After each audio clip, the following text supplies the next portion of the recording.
Okay, good afternoon. I'm Jodi Shelton, and I'm the president of Global Semiconductor Alliance, and I'm here today with Rajiv Ramaswami, who is the executive VP and general manager of Infrastructure and Networking Group at Broadcom. So it's very nice to see you. Likewise, Jodi. I'm very happy to be here at the GSA forum. Good, good, good. We appreciate, of course, all your support, and it's been great to watch Broadcom over the years continue to outdo themselves every year. So you guys have been a great role model and to the industry, which I'll hopefully talk about in a few more moments. But I'd like to start at sort of the big picture of Broadcom and the core mission of connecting everything. And so if you could share a little bit about that vision and what it means for growth opportunities, and maybe specifically what it means in the infrastructure area, sure. And maybe what it even means on a societal basis. Sure. I mean, as you know, Broadcom is all about connecting everything, right? That is the vision that we articulate.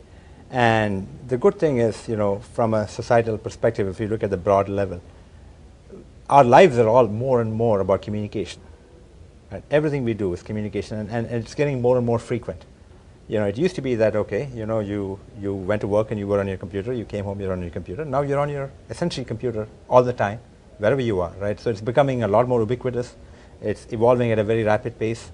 And as you look at the three markets that we serve, we call it the home, the hand, and the infrastructure. All of those three are connected as well.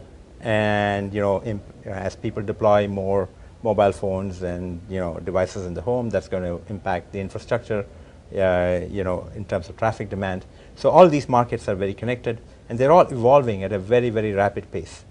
And you look at some of the big growth areas, wireless infrastructure, wireless networking, for example, is just growing everywhere. Right? More and more devices are going with Wi-Fi, Bluetooth, GPS. These are all big opportunities for us. And then now moving more specifically to the infrastructure portion of the business here. Again, all this data traffic that's being generated in the home and in the hand in terms of mobile devices ultimately goes through the infrastructure. And so as you see this massive spike in demand, we're seeing massive spike within the infrastructure portion as well. Mm-hmm. And let me talk specifically about the three areas there. If you look at the infrastructure, we play in the service provider infrastructure, we play in the enterprise, the data center, and also small and medium businesses. So if you look at the service provider infrastructure, clearly a lot of this traffic coming into the service provider is forcing them to upgrade their infrastructure. And it's all data traffic, right? I mean, if you look at what people do on their iPhones and iPads, it's mostly all downloading video and less so of voice. So as a result, the entire service provider infrastructure is moving towards a more data-centric view, mm-hmm. which means Ethernet and IP traffic. All these networks are being built to handle the IP and Ethernet. And that's really the set of solutions that we provide for the carrier infrastructure. As you look at the data center again, if you think about it, a lot of this content is actually being streamed from the data center over the service provider infrastructure into consumers. Mm-hmm. And the same inside, so you have very large data centers being built by people like Google and Amazon and Microsoft, and at the same time you have enterprise large data centers there as well. And those data centers are scaling up in a very massive way as they increase their compute capacity, their storage capacity, and their network capacity. And we provide, again, everything to connect all that stuff together, starting within the server all the way through the rest of that data center infrastructure, from the server on through the network into the storage devices. That's really the connectivity that we provide. And do you think the fact that you guys, provide that very large portfolio of solutions has been part of your success? Absolutely. I mean, if you look at the fundamental tenets of our success has been the breadth of our portfolio and the intellectual property that's associated with that portfolio. Mm-hmm. The ability to pull various pieces of that together and integrate and provide solution targeted at a specific market.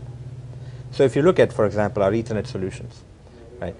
Essentially we can leverage the same building blocks and apply different solutions to the service provider infrastructure versus the enterprise infrastructure versus the data center mm-hmm. infrastructure. So the ability to have these building blocks and put them together and develop customized solutions is a great strength for us.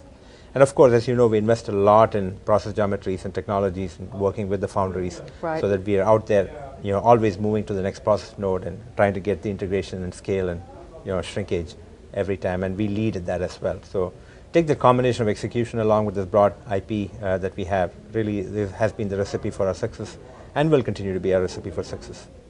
And so when you look forward, 3 to 5 years? What do you think will be driving